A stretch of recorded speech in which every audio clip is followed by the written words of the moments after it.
Good evening, everyone. This is Henry Gamble with Simpler Options, and in today's free video I'd like to take a look at Google. So of course the big news behind Google is today's earnings report that is out, came out Thursday shortly after the cash close, and just kind of taking a look at the thought process behind the trade, the way we set it up, and a couple of ways to think about it, or a couple of ways to approach your future earnings trades. So Google was very interesting in the fact that it had such a significant move right before earnings.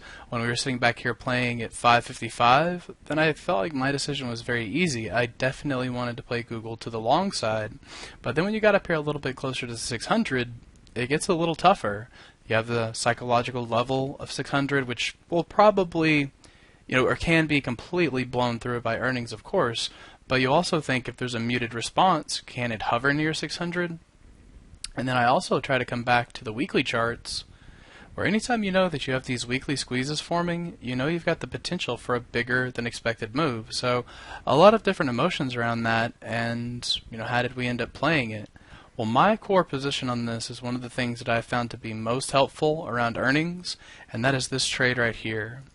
It is just a very basic broken wing butterfly, and the thing that I like about it the most is you essentially only have one direction where you have to measure your break-even point. In this case, I was bullish in Google, so I set this up buying the 590, selling a multiple of the 600s, and then buying the 605s for $3. What this sets me up with is a position where if, say the move did happen to be muted, or there's so many variables you can go through as to why the stock may have traded near 600, I just like to use it as a psychological level, and of course I knew there was a snow line there as well. So if we look at this in the risk analysis graph, what does a position like that do for us? Well, first let's just take a look at the outright butterfly.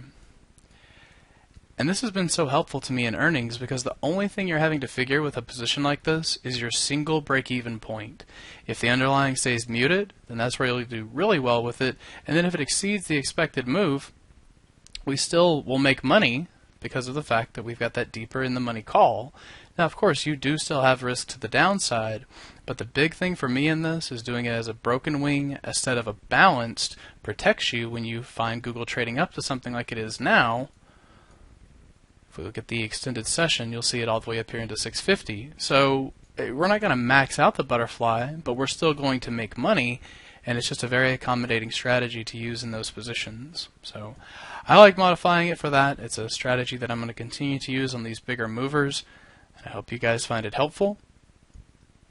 And then one last thing I wanted to make sure that you are aware of, depending on when you're seeing this webinar actually is tonight. It's going to be Thursday at 8 p.m. Eastern Time, 7 Central. Now if you can't make the actual webinar, and you'd like to attend, go ahead and get it, as you will automatically get the recording as soon as it's available, most likely tomorrow. So you'll have that if you'd like to review it. But this is going to be a 2-hour long class. Bruce will discuss protecting yourself during a black swan event. I think he is an excellent person to learn those types of strategies from, and it's being offered at a very reasonable price. So just want to make sure you guys were aware of it. If you're interested, I hope to see you there. And if not, I will talk to you in the next free video.